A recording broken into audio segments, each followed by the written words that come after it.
Avant de répondre à la motion de censure déposée par nos collègues de droite, puisque c'est l'objet de notre discussion de cet après-midi, permettez-moi de revenir quelques instants sur le contexte de ce débat et sur ce projet de loi pour la croissance et l'activité qui fait l'objet de la procédure engagée mardi après-midi par vous, Monsieur le Premier ministre. Vous l'avez vous-même noté, Monsieur le ministre de l'Économie, vous avez réuni sur chacun des articles de votre projet de loi une majorité de députés en séance, au cours d'une discussion parlementaire dont nous reconnaissons qu'elle fut consistante, qu'elle fut respectueuse et qu'elle fut, sur un certain nombre de points, fructueuse. Mais l'usage de cet article 49 alinéa 3 de notre Constitution, dans le même temps, vient reconnaître une autre réalité. Sur l'ensemble de votre texte, il n'existait pas de majorité claire et nette dans cette Assemblée. Cette contradiction apparente n'est pas le fruit du hasard. Elle témoigne de la diversité des majorités successives, réunies sur chaque aspect de votre projet de loi protéiforme, la difficulté de porter une appréciation globale sur un texte dont la cohérence était pour le moins difficile à cerner. Nous vous avions dit, dès le dépôt de votre projet de loi, que nous ne souscrivions pas à la méthode qui consistait à regrouper entre elles des mesures n'ayant rien à voir les unes avec les autres.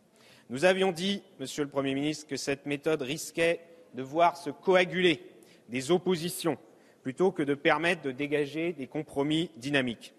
Elle ne permettait pas une discussion poussée, vous contraignait à recourir, sans doute plus que de besoin, à des ordonnances sur des sujets extrêmement sensibles, et je pense notamment au droit de l'environnement, alors même que nous sommes instruits par l'expérience que dans ces domaines, le travail parlementaire, qui permet la prise en compte des réalités du terrain, aboutit à des textes plus efficients que les ordonnances. Nous avions dit, Monsieur le ministre de l'Économie, que de nombreuses dispositions de ce projet de loi ne pouvaient pas faire l'objet d'une mise en œuvre sans être profondément amendées et retravaillées avec l'ensemble des composantes de la majorité.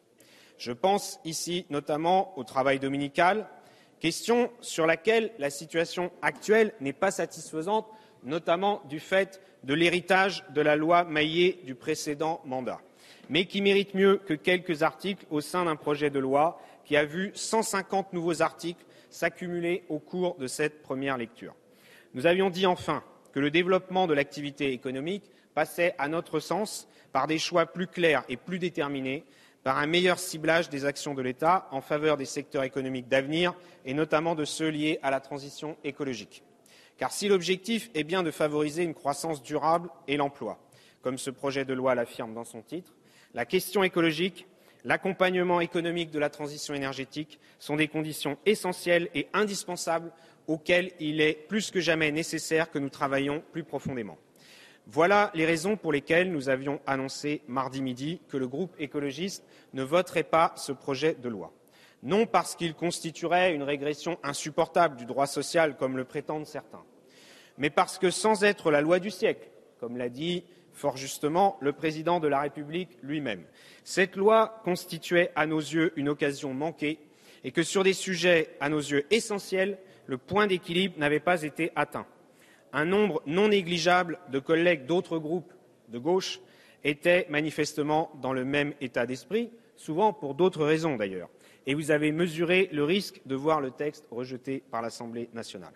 En engageant la responsabilité du gouvernement sur ce texte par l'utilisation de l'article 49.3, vous vous saisissez certes d'une arme constitutionnelle qui a déjà été utilisée par bien d'autres gouvernements avant vous, mais c'est une procédure par nature d'exception.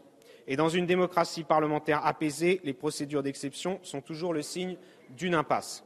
Pour les députés écologistes, il convient de tirer les conséquences de cette impasse dans laquelle la majorité est actuellement engagée. On entend les commentateurs discuter pour savoir si cet usage du 49.3 signe ou non l'échec du gouvernement sur ce texte. Querelle byzantine, bien loin des préoccupations des Français. Sachons reconnaître la réalité et ne nous lançons pas dans ces jeux délétères. La vérité, c'est que l'impasse dont je parlais à l'instant, c'est toute la majorité qui y est engagée et que c'est la majorité dans son ensemble qui doit trouver en son sein le moyen d'en sortir pour conduire d'autres changements d'ici 2017. Et la première condition pour sortir de l'impasse, c'est de ne pas se lancer, les uns et les autres, dans une bataille stérile de recherche des responsabilités, de stigmatisation, d'échange de petites phrases qui font peut-être du bien au moment où on les prononce, mais qui ne font que creuser des fossés et que rendre plus difficile l'indispensable travail collectif qu'il nous appartient de réaliser. En un sens, Monsieur le Premier ministre, faisons en sorte qu'à quelque chose malheur soit bon. Ce vote de tout à l'heure permettra deux clarifications. Il permettra de mesurer, en comptant celles et ceux qui s'y associeront, qu'il n'existe pas de majorité alternative dans cette Assemblée. Et il permettra de définir, en comptant ceux qui refusent d'y apporter leur voix, les contours de ce qu'est la majorité et le champ qui doit être désormais le vôtre, le nôtre. Oui, sachons tirer les conséquences de cet épisode parlementaire malheureux. En tirer les conséquences, cela signifie d'abord approfondir le dialogue au sein de la majorité, de toute la majorité. Nous savons que notre majorité est diverse, que différents courants politiques s'y expriment et la composent. C'est la traduction d'une réalité qui est celle de la gauche dans notre pays depuis très longtemps, depuis toujours, et que l'on retrouve peut-être dans d'autres proportions, mais que l'on retrouve chez les Français. La majorité voulue par les Français en 2012 est ainsi faite. Les écologistes y participent pour faire avancer l'écologie dans tous les projets et toutes les propositions du gouvernement et de notre majorité parlementaire. Nous sommes bien conscients que ce n'est pas chose facile, du fait de réticences politiques, mais aussi du fait des lobbies qui s'activent en coulisses contre tout projet de changement écologique. Le scrutin majoritaire vient certes bien souvent écraser cette réalité politique diverse. Il tente de le faire, mais il ne peut l'effacer et toujours la réalité s'impose au cours de la discussion parlementaire. Cette diversité, ces contradictions même parfois, il nous faut en faire une force, il nous faut vivre avec pour réformer notre pays. Nous savons le faire, nous avons su le faire avec ce gouvernement. Je pense notamment à l'exercice démocratique et parlementaire fructueux de la loi de transition énergétique qui nous a permis, en première lecture, d'aboutir à des compromis ambitieux, alors que des positions opposées pouvaient exister, et c'est bien normal dans notre majorité. Il nous faudra d'ailleurs rétablir les équilibres de l'Assemblée après quelques épisodes malheureux de la discussion au Sénat. C'est cet esprit qui doit tous nous animer, car c'est pour cela que les Français nous ont élus, pour trouver entre nous les nécessaires compromis dynamiques, ceux qui permettent d'avancer, de mettre en œuvre de vrais changements, en tenant compte des approches de chacune des composantes de la majorité qui reflètent les différentes sensibilités de la France d'aujourd'hui, pays aux 300 sortes de fromages, comme disait le général de Gaulle. Tirer les conséquences de cette séquence politique, cela signifie ensuite infléchir, s'il vous plaît, quand il le faut, la politique gouvernementale. L'enrichir, si vous préférez, en y intégrant notamment les impératifs environnementaux et en tirant enfin tous les bénéfices économiques de la transition écologique. C'est en tout cas notre priorité. En tirer les conséquences, cela signifiera enfin revenir lors des lectures à venir de la loi dite loi Macron sur les dispositions les plus controversées du texte, et notamment sur le recours aux ordonnances sur le droit de l'environnement, sur les inquiétudes exprimées par les associations et les syndicats de salariés, et sur le respect des dispositions de la loi Allure. Voilà pour l'avenir. Mais parlons du présent. Le présent, c'est ce qui nous réunit et justifie cette séance un peu particulière de l'Assemblée nationale, au cours de laquelle nous devons nous prononcer sur un texte, celui de la motion de censure déposée par le groupe UMP, éclairé, si j'ose dire, par l'explication du président Jacob. Pour ce qui nous concerne, nul suspense. Les écologistes ne voteront pas la motion de censure annoncée par les groupes UMP et UDI. Parce que nous sommes lucides. Nous sommes lucides. S'il vous plaît, il suffit de voir l'attitude de la droite sénatoriale en ce moment même dans le débat sur la loi de transition énergétique Poisson, cachez votre pour déception, constater que l'écologie n'a rien à attendre de cette partie de l'hémicycle. Et la lecture du texte de la motion de censure que vous avez déposée, l'écoute attentive que nous avons eue de notre collègue Jacob ne font que renforcer cette position. Votre motion de censure, Monsieur Jacob, en appelle à une réforme de l'État dont chacun a pu mesurer ce qu'elle signifiait en entendant le président de votre mouvement ce matin à la radio. C'est le retour à la règle aveugle du non-remplacement d'un fonctionnaire sur 2 partant à la retraite, c'est-à-dire moins d'enseignants, moins de policiers, moins de juges, moins d'infirmiers, moins d'infirmières. Les écologistes ne vous prêteront pas main forte cette politique-là. Les écologistes n'en veulent pas.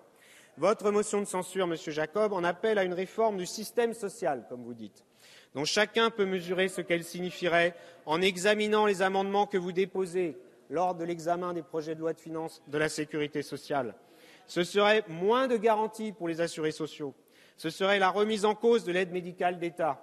Ce serait la priorité donnée au développement des offres de soins privées.